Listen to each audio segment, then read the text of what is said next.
been a while now, hasn't it? Sorry I haven't been posting for a while.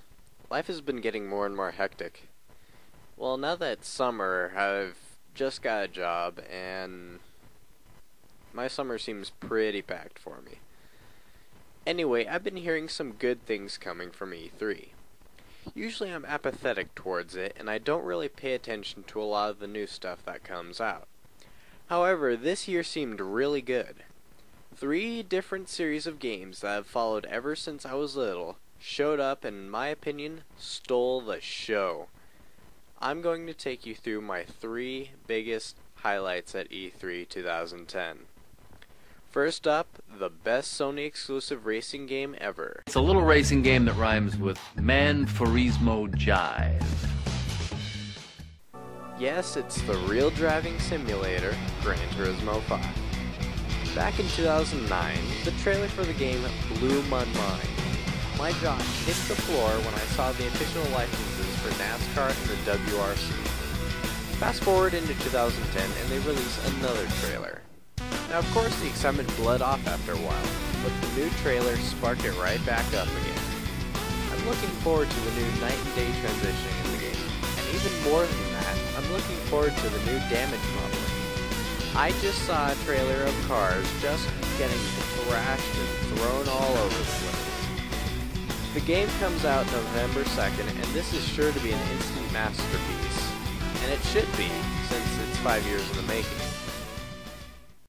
Next up is another racing series that we've seen a lot of in the past decade, unfortunately with turbulent reception. This game is Need for Speed. Back in 2003, Need for Speed started on a downhill slide with Underground, a game which featured primarily Japanese cars complete with stupid body kits and moronic aftermarket spoilers in a city environment, basically capitalizing on the Fast and the Furious. This was a big step away from the original idea of racing exotic cars in exotic places. Year after year, the games continued to hold on to the Underground idea, but they finally reintroduced exotics in Most Wanted, but they still kept the city environment. Then in 2007, Need for Speed claimed to be going back to their roots with Need for Speed Pro Street, and boy did they deliver. Oh wait, they didn't.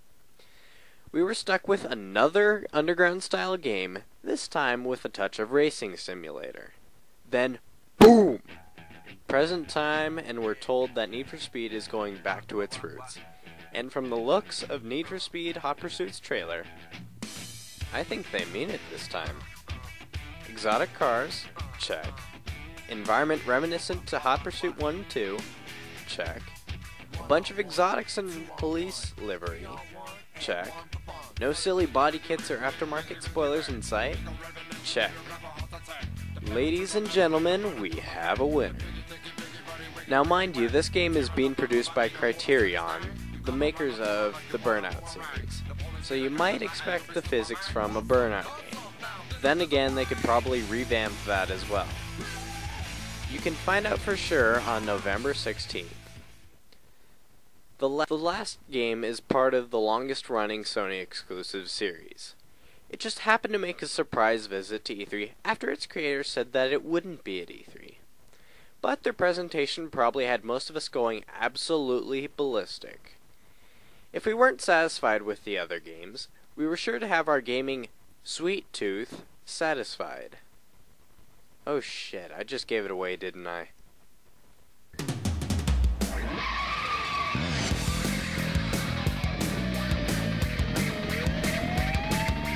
Yes, boys and girls, Twisted Metal is back, and boy is it bitchin'. This game is gonna kick ass when it comes out in 2011. Now where do I begin? The game, from what I've seen, looks like a blend of the universe of Twisted Metal Black and the universe from the main series. It's got black gothic undertone, but still seems to have the craziness of the main series. We've got new cars, a new kick-ass gaming mode, and it looks like a new twist as well. Instead of a battle between a small handful of competitors, this looks like an all-out war between a bunch of games that follow the old characters. For example, Sweet Tooth seems to have an army of clowns in his And in this game, cars look interchangeable. Some of the new cars include ambulance, an exterminator van, and a helicopter. I personally like the black sports car though. The new weapons look good too. Miniguns, rocket and hospital patients, and flaming chainsaws! To be honest, I've never seen flaming chainsaws in a game, but still, holy crap. Since the game title doesn't have a subtitle, then this all could be open to interpretation. Some could say that it's a reboot of the series, which doesn't seem too unlikely given the fact that I haven't heard any mention of Calypso in the big game. Others may argue that this is a sequel to Black, or Head On. It strikes me as a blend between Black and the main series. It can't all be like Black, since the music selection for the trailer was by a band called Airborne, which does a bunch of AC/DC style hard rock. And I don't really think that fits Black's Tropic Thunder. Then again, I've heard the gameplay is like Metal Black.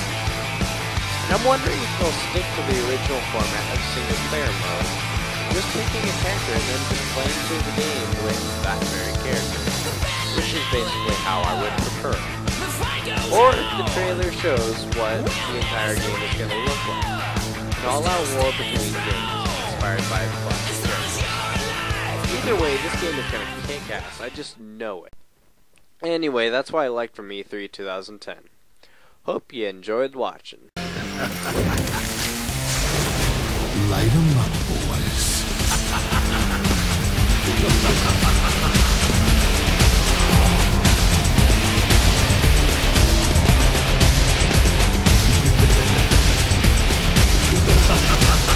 It's good to be back.